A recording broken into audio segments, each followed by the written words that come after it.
Hey, this is Raul with Bass Musician Magazine, and today we have the great honor and pleasure of having the opportunity to chat with Angeline Saris. Hi there. And just kind of picking up, for those of you that have been paying attention, we did a all-female bass issue just a little over 2 years ago, anniversary issue of 2014, and Angeline was one of the great representatives of the ladies playing bass. And there is a lot of background, but still it's always good for those of you that didn't see that to get to know a little bit of Angeline. Tell us a little bit about yourself. I know you started in California. Yeah, I did. I'm born and raised in the San Francisco Bay Area, and pretty much lived there most of my life. Yeah. Gotcha. And started with music in high school. You'll actually start with the steel pans in 6th grade, like steel drum, and then played clarinet for a few years in middle school and the beginning of high school, and wasn't really digging it. And my teacher was like, "Our bass player's graduating next year. Do you want to play in the jazz band?" And I was like, "Yeah." Gotcha. So, the beginning with jazz, and I know that you have run the gamut with all kinds of genres of music, but having a bassist in jazz, kind of from there, you actually pursued higher studies at law. Yeah, I went to UC Berkeley and did I did pre-law, which was rhetoric with rhetoric with an emphasis in legal discourse. That was the major, and then I put off going to law school. So I don't have a Juris Doctorate, but Gotcha. Yeah. Well, we'd much rather have you as a bassist than another attorney. Nothing against our attorneys, but hey, there you go. Me too. So moving right along, you had the passion with bass, and it just kind of took off. You play with lots of groups. You're in town with Zepparella. Yes. And you've been playing with Zepparella for how long now? It is about 5.5 years. Wow. I know. Time Now, flies. if I'm correct, and because I was kind of looking up, Zepparella has been kind of an evolution. How the group has been going on for how long itself? I think either 11 or 12 years is my understanding. And they had just one other incarnation. They had a different bass player, Neela, and a different singer, Anna Christina. And then they both kind of left at the same time, and Noel and I came in. There was one other singer for a couple months, but in between, but yeah. Gotcha. And it's always a challenge because Led Zeppelin is such an iconic portion of American music. For those of us that go back long enough, like myself, remember Led Zeppelin playing when I was in elementary school. It has a very die-hard following. So taking on doing Zeppelin tunes is such a great responsibility to carry the torch. It is because they're not touring anymore. And I mean, JPJ is another, outfits, but it's great music, and I think it is important to keep it alive. It's sort of like playing, in a classical and a symphony, Beethoven, Mozart or Bach or Stravinsky. It's kind of the same thing. It just happens to be a different genre. Gotcha. Yeah. Now, in addition to Zepparella, I know you play with other groups. Again, you're really busy in the Bay Area. Yeah. What are the things you're working on?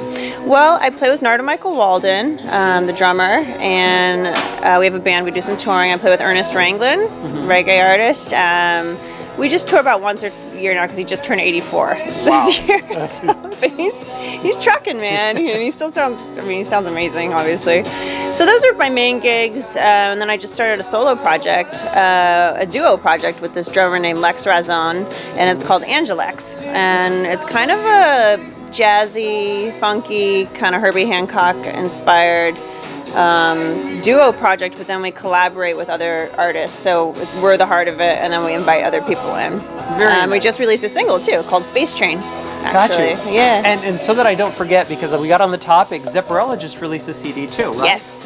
It literally, I think, came out like last week. So, and we're doing our CD release party next weekend in Mill Valley at the Sweetwater, 2 nights. And I think you can go online and buy it. It's a live CD.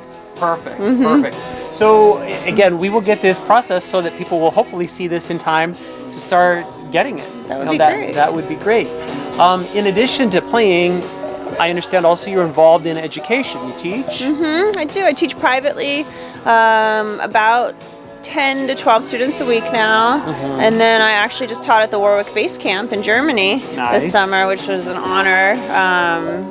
It was amazing. It was like Felix Pastorius was teaching, and Dennis Chambers was the resident drummer, and it was just it was a wonderful experience. They do such a good job at putting on that camp. Oh, wow. Yeah. Since we mentioned Warwick, we should probably talk a little bit about gear. Sure. I understand you're strong with the Fender. Yes, I am. I'm proud to be endorsed by them and using their amplification, and my main bass is a Fender Jazz. Gotcha. But yeah, I have actually tonight back there I have the Super Bassman Pro 300 watt all tube head with an 810, and then they have a really nice Rumble series which is super lightweight, one of those micro solid state all tube heads. Solid state heads. Nice. And so that's for the smaller gigs. Very cool. Yeah. Any particular choice? GHS? Yeah, GHS strings. I've been with them for about 5 years. I use the boomers, and they're just super versatile. So for me, because I play fusion with Narda, reggae with Ernest Ranglin, rock with Zepparella, it's like, funk jazz, so I need a string that can do all of those things. Gotcha. Do you wait till your strings go dead so you can play reggae, or just... I will. That's one tactic. I will do that. Or sometimes I'll put flat wounds on a P. Okay. To just get a really bassy sound. And then I play, of course, up on not even on the front pickup. I tend to play right on the fretboard, rest my thumb there to get a really tubby sound or kind of move. Yeah. Very cool. Very cool. And what do you see in the future? What are your plans? What's it's such a good question. It's one of those things that I feel like I've been really reevaluating a lot this year. I think this year feels like a lot of change is happening. A lot of, we could get started, but we're this is 2016, people. If you're seeing this, you'll know what we're talking about. Right. Yeah, things got shooken up, Yes. So, and I feel like that's also reflected in my personal life and in terms of my career goals. Sure. And I'm gonna start adding keyboards for this band, which is great. So that's exciting. And then I really want to focus. I want to continue to grow and play with people that I admire and who challenge me, but I also really want to start focusing on releasing more of my own music, and that's hence the Angeline project. It's feeling like very gratifying to write, record, and hopefully eventually perform that music. So that's kind of the goal, trajectory. Very cool. And as you are part of a minority of bassists being a female player, what advice would you have to young girls that are looking at this and going, hey, look, if she could do it, maybe I could do this too. What would you recommend? Well, I would say absolutely you can. And I think the biggest thing is just don't let anybody stomp on your dreams. That you do have to put up with. Everybody has stories. I think men and women have stories, but yeah, sometimes you have people that are really surprised, that you're a woman and playing bass. But overall, I think just be professional, learn the material, show up on time, do all the things that make anybody successful in any career, and it's no different, Absolutely. Yeah. Well, and one of the things, especially because we have such a big social media existence, whenever I'm able to share a beautiful woman with a bass, one of the first things that comes up, there's always some troll that says, oh, she's probably just a model, and she's just holding that bass. And I love nothing more to be able to add in a video snippet and have somebody just ripping it up, like Nick West or somebody. You're just going, shut up, Right. Girl can play, and you can't judge. And you could have equally some guy that looks all rocked out and can't play a lick. So it's irrelevant of looks or gender or anything like that. It is totally irrelevant. If you look in rock history, it's like Lenny Kravitz is topless and got a six-pack and rocking his stuff. And there's a lot of men who have really played up the sexuality card in rock, or in any genre. But it's like, so why would women be any less, respected or deserving of accolades just because they want to play that card up as well? Oh, absolutely. Well, and again, it's especially here in Portland, we have a real big freedom of expression, and people express themselves how they see fit, and that's why you still see like facial hair that's like from the 1918s and whatever, and all you got to do is wander around and you go, whoa, we're in Portland. But the great thing is that there's nothing wrong with it.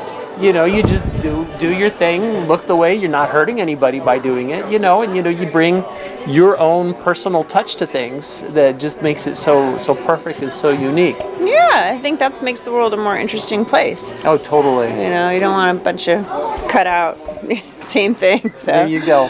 So if somebody wants to get in touch, like obviously if they want to get like the new Zepparella CD, if they want to get your CDs, what websites, where should they be looking to find out more about what you're working on? Sure, yeah. I have a website. It's AngelineSaris.com, and I'm pretty good about, you know, having that up to date with all the latest singles and links to CDs. Zepparella also has a website, Zepparella.com, and then of course, you know, social media. It's like Instagram, Facebook. I have a, you know, so yeah. I guess those would be the main veins. Excellent. Well, we know that you guys had to fight traffic to get into Portland, so it's been kind of a crazy, mad, unexpected dash. It's just crazy here, but we really appreciate you taking some time. You know, before you go on stage, I mean, we're kind of squeezing in between sound check and all that. So thank you so much for taking this moment to spend the time with us and the readers for Bass Musician Magazine. So make sure that you look for Zepparella's new CD, anything that Angeline is doing, and we'll look forward to sharing more of whatever you do in the future with the bass community. So, well, thank you. I love what you guys are doing, and thank you for the support. And it's really special. So yeah. Well, thank you very much. You've seen it here on Bass Musician Magazine.